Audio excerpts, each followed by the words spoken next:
হরে কৃষ্ণ। রাধে রাধে। সকল ভক্তের চরণে জানাই আমার শ্রদ্ধা সহকারে অনেক প্রণাম এবং সকল ভক্তকে এই ভক্তিমূলক আলোচনায় অনেক অনেক স্বাগতম জানাই। সকলে আমাকে আশীর্বাদ করবেন যাতে সমস্ত অপরাধ ক্ষমা হয়ে শ্রী রাধারানীর চরণ পাই। আজকে আমি আলোচনা করব 2025 সালের পৌষ মাসের প্রথম একাদশী পুত্রদা একাদশীর মাহাত্ম্য।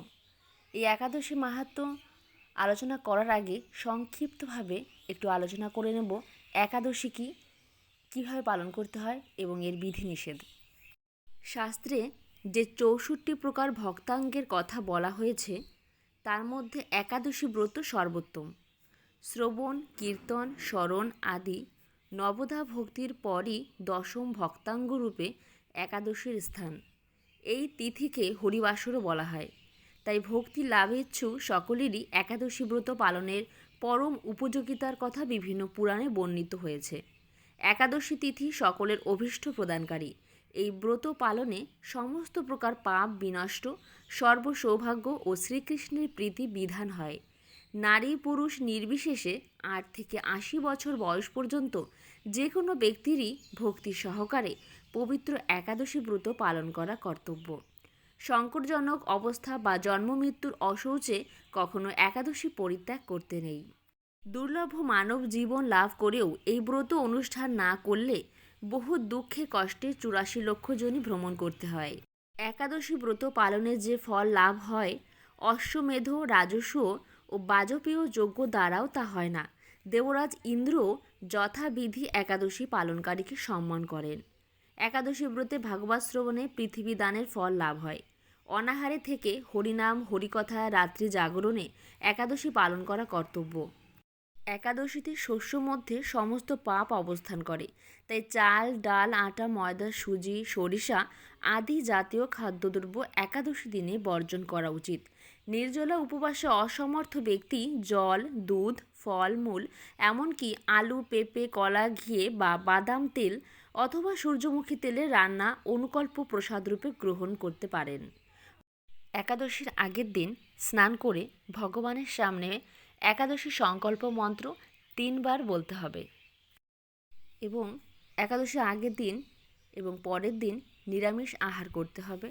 একাদশীর দিন ভোরের শয্যা ত্যাগ করে শুচি শুদ্ধ হয়ে শ্রীহরির মঙ্গল আরতিতে অংশগ্রহণ করতে হবে এবং শ্রীহরির পাদপদ্মে প্রার্থনা করতে হয়, হে শ্রীকৃষ্ণ, আজ যেন এই মঙ্গলময়ী পবিত্র একাদশী সুন্দরভাবে পালন করতে পারি। আপনি আমাকে কৃপা করুন। একাদশীতে গায়ে তেল মাখা, সাবান মাখা, পরনিন্দা, পরচর্চা, মিথ্যা ভাষণ, ক্রোধ, দিবানিদ্রা, সাংসারিক আলাপাদি বর্জনীয়। একাদশীতে মন্দির মার্জন, শ্রীহরির পূজার্চনা, গীতা ভাগবত পাঠ আলোচনায় বেশি করে সময় অতিবাহিত করতে হয় এবং বেশি বেশি মালা জপ করতে হয়। ফিরে যাচ্ছি আজকের মূল আলোচনা, পুত্রদা একাদশী মাহাত্ম্য।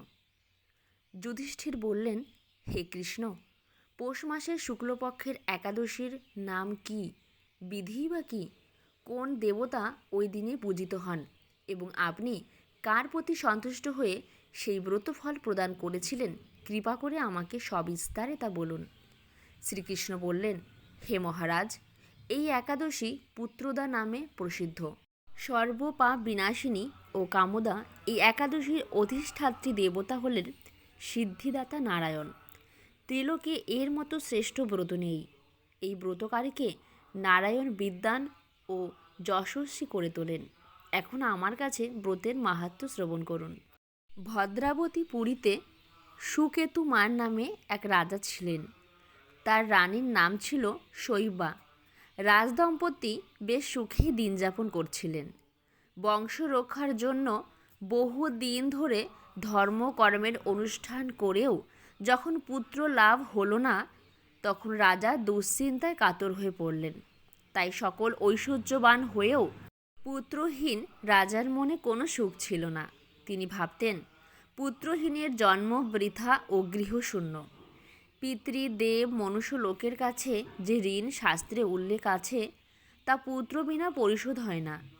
পুত্রবানজনের এ জগতে যশ লাভ ও উত্তম গতি লাভ হয় এবং তাদের আয়ু, আরোগ্য, সম্পত্তি প্রভৃতি বিদ্যমান থাকে। নানা দুশ্চিন্তাগ্রস্ত রাজা আত্মহত্যা করবেন বলে স্থির করলেন। কিন্তু পরে বিচার করে দেখলেন আত্মহত্যা মহাপাপ, এর ফলে কেবল দেহের বিনাশ মাত্র হবে, কিন্তু আমার পুত্রহীনতা তো দূর হবে না। তারপর একদিন রাজা নিবিড় বনে গমন করলেন। বন ভ্রমণ করতে করতে দ্বিপ্রহর অতিক্রান্ত হলে রাজা ক্ষুধা তৃষ্ণায় অত্যন্ত কাতর হলেন। এদিক ওদিক জলাদির অনুসন্ধান করতে লাগলেন। তিনি চক্রবাক, রাজহংস এবং নানা রকম মাছে পরিপূর্ণ একটি মনোরম সরোবর দেখতে পেলেন। সরোবরের কাছে মুনিদের একটি আশ্রম ছিল। তিনি সেখানে উপস্থিত হলেন। সরোবর তীরে মুনিগণ বেদ পাঠ করছিলেন। মুনিবৃন্দের শ্রীচরণে তিনি দণ্ডবৎ প্রণাম করলেন। মুনিগণ রাজাকে বললেন, হে মহারাজ, আমরা আপনার প্রতি প্রসন্ন হয়েছি, আপনার কি প্রার্থনা বলুন। রাজা বললেন, আপনারা কে এবং কি জন্যই বা এখানে সমবেত হয়েছেন? মুনিগণ বললেন, হে মহারাজ, আমরা বিশ্বদেব নামে প্রসিদ্ধ এই সরোবরে স্নান করতে এসেছি। আজ থেকে 5 দিন পরেই মাঘ মাস আরম্ভ হবে। আজ পুত্রদা একাদশী তিথি। পুত্র দান করে বলেই এই একাদশীর নাম পুত্রদা। তাদের কথা শুনে রাজা বললেন, হে মুনিবৃন্দ, আমি অপুত্রক, তাই পুত্র কামনায় অধীর হয়ে পড়েছি। এখন আপনাদের দেখে আমার হৃদয়ে আশার সঞ্চয় হয়েছে। এ দুর্ভাগা পুত্রহীনের প্রতি অনুগ্রহ করে একটি পুত্র প্রদান করুন। মুনিগণ বললেন, হে মহারাজ, আজ সেই পুত্রদা একাদশী তিথি, তাই এখনই আপনি এই ব্রত পালন করুন। ভগবান শ্রীকেশবের অনুগ্রহে অবশ্যই আপনার পুত্র লাভ হবে। মুনিদের কথা শোনার পর যথাবিধানে রাজা কেবল ফল মূলাদি আহার করে সেই ব্রত অনুষ্ঠান করলেন। দ্বাদশী দিনে উপযুক্ত সময়ে শস্যাদি সহযোগে পালন করলেন। মুনিদের প্রণাম নিবেদন করে নিজ গৃহে ফিরে এলেন। ব্রত প্রভাবে রাজার যথাসময়ে একটি সুন্দর তেজস্বী পুত্র লাভ হল। হে মহারাজ, এ ব্রত সকলেরই পালন করা কর্তব্য। মানব কল্যাণ কামনায় আপনার কাছে আমি এই ব্রত কথা বর্ণনা করলাম। নিষ্ঠা সহকারে যারা এই পুত্রদা একাদশী ব্রত পালন করবে তারা পুত নামক নরক থেকে পরিত্রাণ লাভ করবে। আর এই ব্রত কথা শ্রবণ কীর্তনে অগ্নিষ্ঠম যজ্ঞের ফল পাওয়া যায়। ব্রহ্মাণ্ড পুরাণে এই মাহাত্ম্য বর্ণনা করা হয়েছে। একাদশীর পরের দিন নির্দিষ্ট পালনের সময়ের মধ্যে ভগবানকে রুটি বা অন্ন প্রসাদ নিবেদন করে পারণ মন্ত্র 3 বার উচ্চারণ করে ভগবানের প্রসাদ গ্রহণ করতে হবে। একাদশীতে উপবাস অত্যন্ত গুরুত্বপূর্ণ। তবে কেবল অনাহারে উপবাস করাটাই মুখ্য উদ্দেশ্য নয়। মুখ্য উদ্দেশ্য হচ্ছে গোবিন্দ বা শ্রীকৃষ্ণের প্রতি অধিক শ্রদ্ধা ও প্রেম পরায়ণ হওয়া। উপ মানে নিকটে, বাস মানে অবস্থান করা, অর্থাৎ শ্রীহরির নিকটে অবস্থান করা। একাদশীর দিন উপবাস করার মুখ্য উদ্দেশ্য হচ্ছে শারীরিক আবশ্যকতাগুলি খর্ব করে ভগবানের মহিমা কীর্তন এবং অন্যভাবে ভগবানের সেবা করে সময়ের সদ্ব্যবহার করা। শ্রীকৃষ্ণকে সন্তুষ্ট করে একটি সুসন্তান কামনার আশায় এই পুত্রদা একাদশী কিন্তু অবশ্যই পালন করা উচিত। সন্তান ছেলে হোক কিংবা মেয়ে, উভয় কিন্তু সমান। প্রত্যেকেই একাদশী ব্রত পালন করুন এবং অন্যদেরকেও একাদশী ব্রত পালন করতে উৎসাহিত করুন। হরে কৃষ্ণ, রাধে রাধে। সকলে ভালো থাকুন, সুস্থ থাকুন।